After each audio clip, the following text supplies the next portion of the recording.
The Tower of Babel and the separation of the nations. The world after the flood. After the Great Flood, the world was reborn with new opportunities. Noah and his family, saved by God's grace, became the first to repopulate the earth. They obeyed the divine command, cultivating the land, raising animals, and prospering in peace. It was a moment of harmony where all people spoke one language and lived in cooperation. As Noah's descendants multiplied over time, they formed larger communities. Instead of spreading across the earth as God had commanded, they chose to stay united in a fertile region known as the Plain of Shinar. This place was perfect for planting, building, and thriving. Yet it harbored the first seeds of disobedience. Life in Shinar seemed promising. Families worked together, children played freely, and the soil yielded bountiful harvests. However, something began to change in the hearts of the people. Gratitude and obedience to God gave way to pride and self-sufficiency. Why should we scatter? Many asked. If we stay together, we will be stronger. Meanwhile, the heavens watched silently. God, in his wisdom, saw the plans forming in the hearts of humanity. Little did they know that their decision to remain united and centralized would not only disobey his command, but also mark the beginning of an event that would forever alter the course of human history. Hello, my dear friends. I'm Kimberly Swan, and I'm so happy to have you here with me on My Friend Jesus, our community where we grow together in faith and understanding of God's Word. I'd love for you to officially join this journey with us. Subscribe to the channel and become part of this beautiful family. Together, we can share stories that inspire, teach, and transform lives. Here's a special challenge for you. Comment right now, I am part of this transformation, to show your commitment to learning and growing through these lessons. I can't wait to read your comments. Now, let's continue our story and uncover the events of the Tower of Babel, the decision to build the tower. In the fertile land of Shinar, a grand vision began to take shape. The people, united by one language and a growing sense of pride, decided they could achieve greatness without relying on God.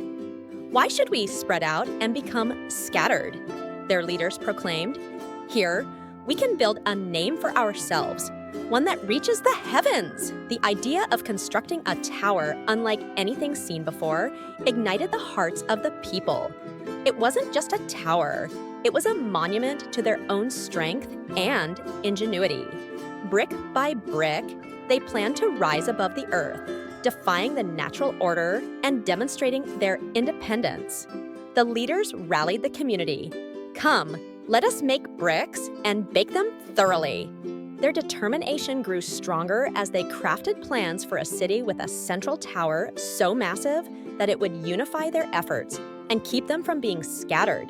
But behind their ambition lay something deeper, a desire to control their destiny without depending on God's guidance. The construction of the tower wasn't just a feat of engineering, it was a symbol of rebellion, a declaration that they no longer needed the Creator. And so, the foundations were laid and the work began. Spirits were high and cooperation flowed seamlessly. Yet, as they worked tirelessly, the heavens watched, and God's plan for humanity was about to unfold. The collective effort. The plain of Shinar buzzed with activity as the people came together in remarkable harmony. The tower's construction was a shared goal, and everyone played a part. Men molded bricks, women carried water, and even children helped where they could. Their unity was their greatest strength, and the single language they shared made their collaboration effortless. Day by day, the tower rose higher. Its shadow stretched across the city, a symbol of their determination and pride. With this tower, one worker said, we will never be forgotten. Others chimed in, We will stand as one, and no force will separate us. The builders marveled at their progress, celebrating their ingenuity. They used newly invented techniques to fire bricks and bind them with tar, creating a structure that could withstand the test of time. To them, the tower wasn't just a project, it was their legacy, a way to remain united and defy the command to spread across the earth.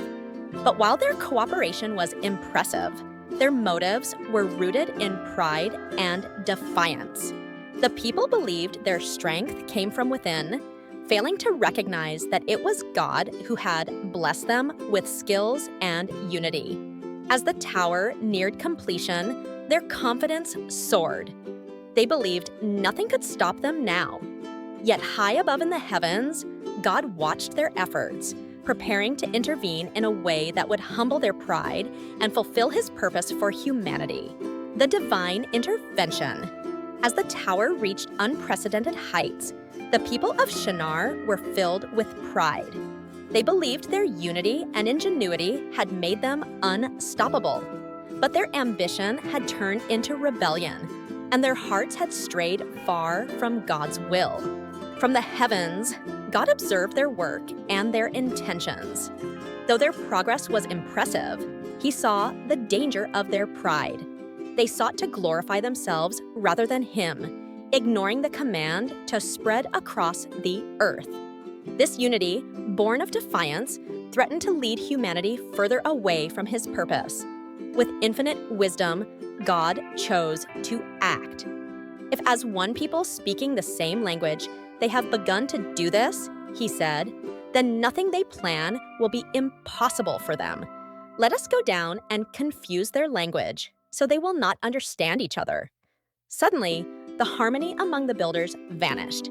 As they worked, a worker called for more bricks, but the response came in a language he couldn't understand. Confusion spread quickly. Commands were shouted, but no one comprehended. Frustration boiled over into arguments, and the once coordinated effort crumbled into chaos. The tower, once a symbol of their unity, became a monument to their discord.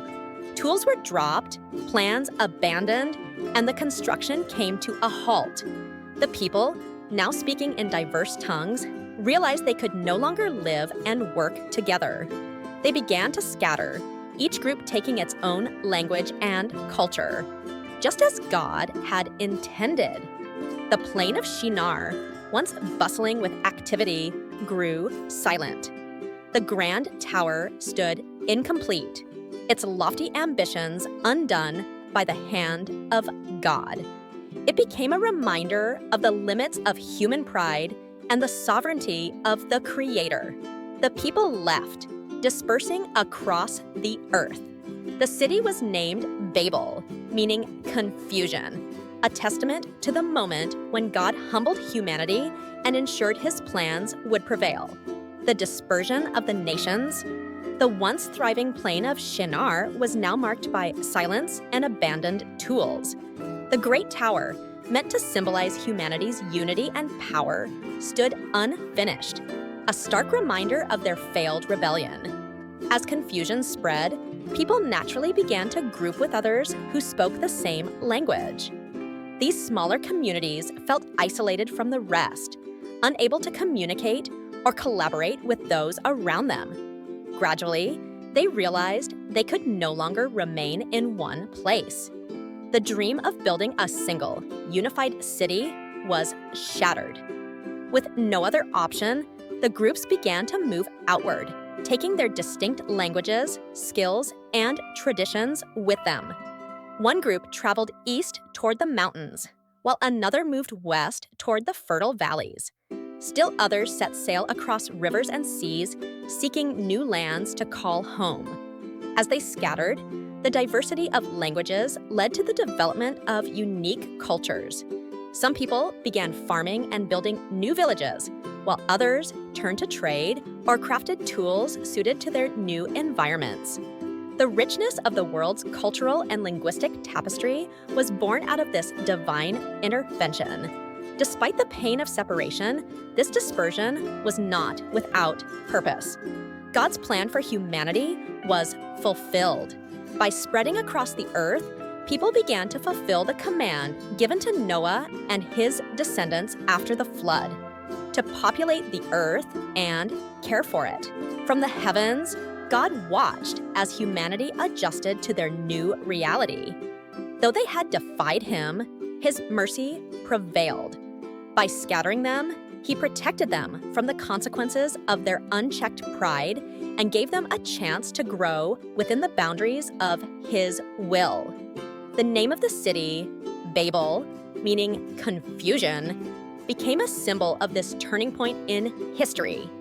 It reminded humanity of the limits of their ambition and the importance of humility before God. Today, the story of Babel lives on as a powerful lesson. Though we may dream of greatness, true strength and unity come only from aligning our lives with God's purpose. The story of the Tower of Babel is far more than an account of architectural ambition. It's a timeless reminder of the dangers of pride and disobedience, as well as the sovereignty of God's plan. When the people of Shinar decided to build a tower to the heavens, their goal wasn't to honor God, but to glorify themselves. They sought to create a name for humanity, disregarding the command to spread across the earth.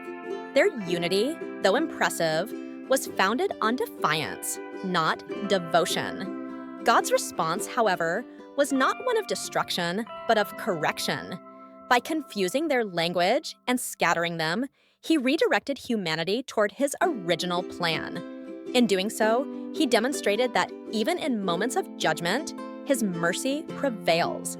The dispersion allowed for the development of diverse cultures and languages, enriching the world and reflecting his creativity and purpose. For us today, the lesson is clear. No matter how great our ambitions, they must be rooted in obedience to God. True greatness is found not in elevating ourselves, but in humbling our hearts before Him. The story of Babel challenges us to examine our motives and align our plans with His will. As we reflect on this story, let us remember the wisdom of Proverbs 16:9. In their hearts, humans plan their course, but the Lord establishes their steps. Are we building towers for our own glory, or are we building lives that honor God? And so, the story of the Tower of Babel comes to an end, but its lessons remain timeless. It reminds us that even in moments of confusion and disruption, God's plans are always greater than our own. While the people of Babel sought to make a name for themselves, God's purpose was to spread humanity across the earth, cultivating diversity and fulfilling His command. Today, we can take this story as a call to examine our hearts.